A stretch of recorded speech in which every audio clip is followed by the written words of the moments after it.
సంఘ కార్య విస్తరణ సంఘ కార్యకర్తల ఆధారంగా జరిగింది.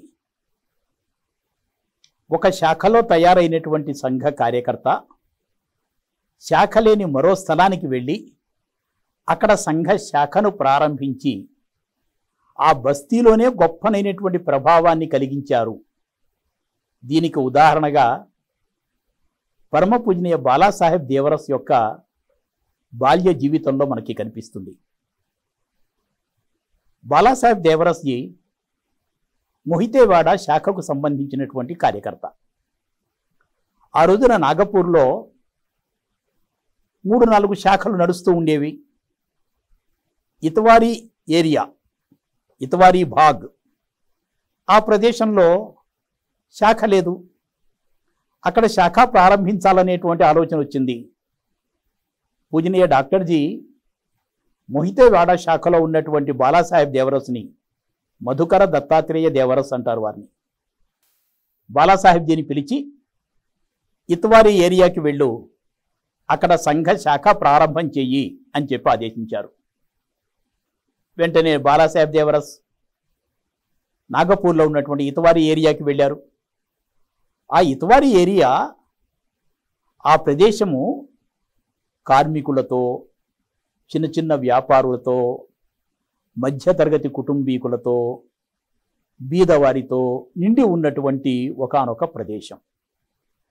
సరే, ఆ ప్రదేశం అంతా కూడా చూసిన తర్వాత అక్కడ ఒక పాడుపడిపోయినటువంటి బంగ్లా ప్రదేశాన్ని చూశారు. ఈ ఏరియాలో ఉన్నటువంటి, ఈ ప్రదేశంలో ఉన్నటువంటి వ్యక్తులలో సంఘ భావజాలాన్ని కలిగించాలి, వారిని అందరినీ కూడా సంఘటితపరచాలి అనేటువంటి ఒక ఆలోచన బాలాసాహెబ్ దేవరస్ చేసుకున్నారు. అప్పటికి వారు మెట్రిక్ చదువుతున్నటువంటి విద్యార్థి, మెట్రికులేషన్ చదువుతున్నారు. ఆ ఏరియాకి వెళ్ళిన తర్వాత సంఘ శాఖ పెట్టడానికి ఒక పాడుపడిపోయిన బంగళా, కొంచెం పాడుపడిపోయిన స్థలం ఉన్నది, అక్కడ సంఘ శాఖ పెట్టాలి అని చెప్పి నిర్ణయం చేసుకున్నారు. అయితే బీదవారు, చాలా బలహీన వర్గాల వాళ్ళు నివసిస్తున్నటువంటి ఏరియా కావటంతో ఆ ప్రదేశాన్ని వాళ్ళు పాడుపడిపోయినటువంటి ఆ బంగ్లా ప్రదేశాన్ని అంతటినీ కూడా ఒక మరుగుదొడ్డిగా వాడుకుంటూ ఉండేటువంటి వారు. మరి ఆ ప్రదేశాన్ని పరిశుభ్రం చేయాలి. వాడుకుంటున్నటువంటి వాళ్ళకి యొక్క మనసు కూడా నొచ్చుకోకూడదు, వాళ్ళు వ్యతిరేకంగా తయారు కాకూడదు. చూడండి, ఒక సమాజ పని చేస్తున్నటువంటి కార్యకర్తకి, ఒక సంఘ కార్యం చేస్తున్నటువంటి కార్యకర్తకి సామాజికంగా ఎన్ని క్లిష్టమైనటువంటి పరిస్థితులు, ఒక కంట కాకీర్ణ మార్గం ఉంటుందో. స్థానికంగా ఉన్నటువంటి వాళ్ళని నొప్పించకూడదు, వాళ్ళకి ఇబ్బంది కలిగించకూడదు, వాళ్ళందరి చేత ఆమోదాన్ని పొందాలి. అలా నెమ్మదిగా వాళ్ళందరి యొక్క ఆమోదాన్ని పొంది ఆ ప్రదేశాన్నంతటినీ కూడా పరిశుభ్రం చేసి అక్కడ సంఘ శాఖ ప్రారంభం చేశారు. మొదట్లో శిక్షగా వ్యవహరించారు. ఆ తర్వాత ఆ శాఖకు, ఇతవారీ శాఖకు ముఖ్య శిక్షక అయినారు. నెమ్మదిగా గృహ సంపర్కం ఆధారంగా స్వయం సేవకుల యొక్క ఇళ్లకు వెళ్ళటం ప్రారంభించారు. స్వయం సేవకులతో కలిసిమెలిసి ఉండేవారు. అక్కడ ఉన్నటువంటి వ్యక్తుల యొక్క జీవనంతో మమేకం చెందారు. వాళ్ళతో మాట్లాడేటువంటి భాష కావచ్చు, వాళ్ళ ఇళ్లల్లోకి వెళ్ళేటువంటి వ్యవహారం విషయంలో కావచ్చు, వీటన్నిటిని కూడా చూసిన తర్వాత అక్కడ ఉన్నటువంటి స్వయం సేవకుల యొక్క సమస్యలన్నింటినీ కూడా చూచి ఆ సమస్యలను పరిష్కరించటంలో తాను ప్రధానమైనటువంటి పాత్ర పోషించి వాళ్ళ హృదయాలను గెలుచుకున్నారు.